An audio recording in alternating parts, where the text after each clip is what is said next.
Now, when it comes to looking at young people, well, obviously, as a futurist, I recognise that the young generation are the future. They are the next generation. Now, a major thing is happening now. We're going through a great generational shift as the great baby boomer generation retires and passes on to other pastures, including upstairs.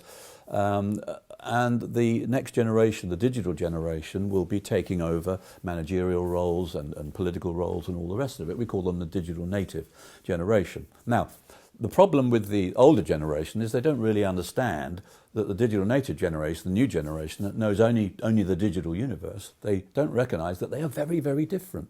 But in return, I would plead with the new generation, the digital native generation, that they also understand how different the older generation is from them, because I think there might be a lack of forgiveness and flexibility when it comes to dealing with them.